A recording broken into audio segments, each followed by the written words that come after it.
Merci de suivre cette édition complète de l'information sur Equinox Télévision. Un infanticide qui défraie la chronique et alimente les conversations depuis quelques jours. L'histoire rocambolesque met en scène une femme soupçonnée d'avoir décapité son propre enfant avec la présumée complicité du propriétaire d'un petit restaurant très fréquenté à Yaoundé.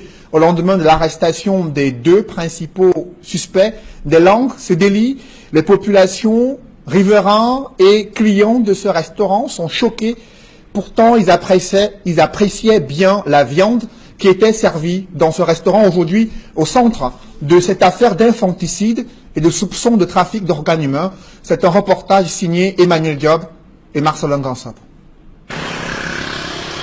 Sur les traces de cette scabreuse affaire, nous retrouvons sans difficulté le restaurant qui défraie la chronique depuis 24 heures. Il est situé à 200 mètres du lieu du carrefour Tradex Éleveur et à moins de 500 mètres du bac à ordures où la tête de l'enfant décapité a été retrouvée aux premières heures de lundi.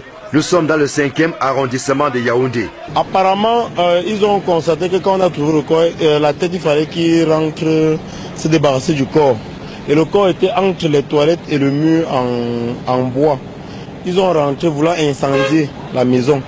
Ça n'a pas pu. C'est aux environs de 2 heures qu'on a enlevé le corps. C'est les voisins qui ont trouvé le corps. Et le corps était déjà, on a boucané et coupé les bras, apprêté, puisque la tête était coupée au niveau d'ici. C'est ici, derrière la maison abritant le restaurant, dans un angle isolé et à proximité des toilettes, que les restes de l'enfant décapité ont été découverts.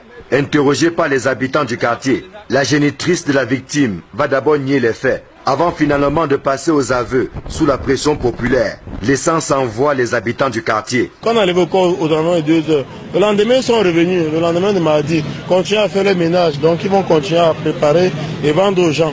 Les rumeurs pourraient dire que c'est eux qui savent ce qu'ils ont fait. Il y a certains voisins qui ont dit que mais nous on remarque bien la tête de l'enfant là, ce n'est pas la tête c'est pas la tête de l'enfant de la femme si. Elle dit que son enfant est à Douala. On lui a donné le téléphone d'appeler sa soeur à Douala, là où l'enfant se trouve. Elle a pris le téléphone, elle a commencé à parler en bassa. Apparemment que si on demande que l'enfant est là-bas, on dit oui. Il y a certains que non, elle est en train de dire autre chose. On a arraché le téléphone, on a dit que là vous êtes en train de la supporter là, il y a une tête ici là. Qu'on a trouvé, ça doit être son enfant. Et donc on a commencé à crier au téléphone. C'est là où maintenant on s'est mis à commencer à la battre. Et on est venu ici arrêter le bienfait. Voici la présumée meurtrière, Dame Gobaya Jeanne. Elle et son patron, de nationalité nigériane, n'ont eu la vie sauve que grâce à l'intervention des forces de l'ordre. Il a fui sur le long sien. Il y a une route qui sort de l'autre côté là pour aller sortir vers Éleveur. Donc il y a les gars ici qu'on appelle les gardeurs du quartier, les free boys. C'est eux qui l'ont interpellé. Ils l'ont interpellé de l'autre côté, là ils ont commencé à le massacrer.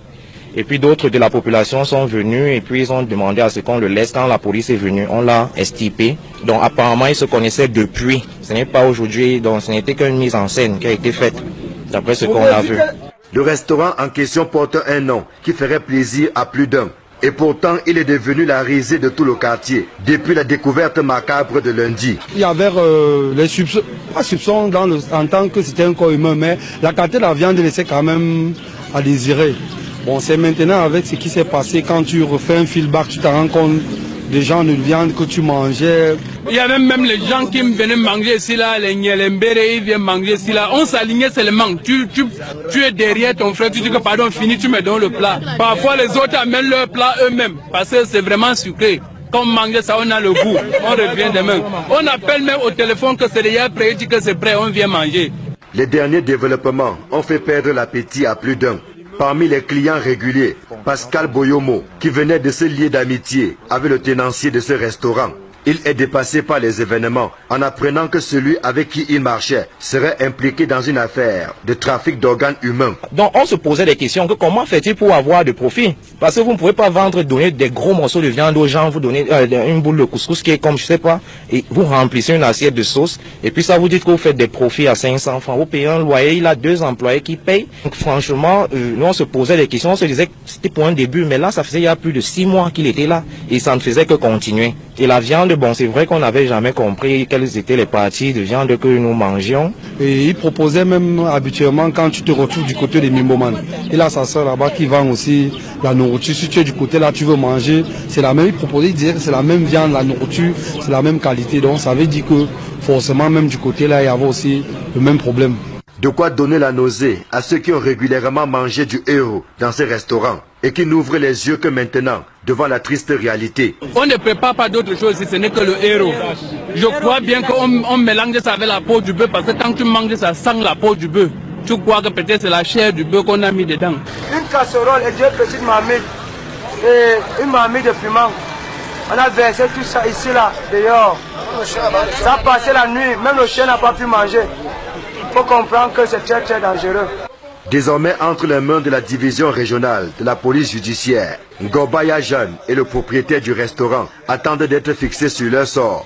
Les fins limiers de la police doivent percer tous les mystères de l'histoire. Question de savoir s'il s'agit d'un acte isolé ou alors d'un vaste réseau de trafic d'organes humains dont les tentacules pourraient s'étendre dans toute la ville et même en dehors.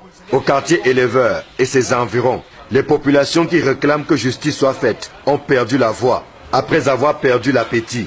La présumée meurtrière Ngobaya Jeanne et son patron de nationalité nigériane sont entre les mains de la division régionale de la police judiciaire du centre. En attendant, c'est la stupéfaction ici au quartier éleveur. Une seule question taraude les esprits.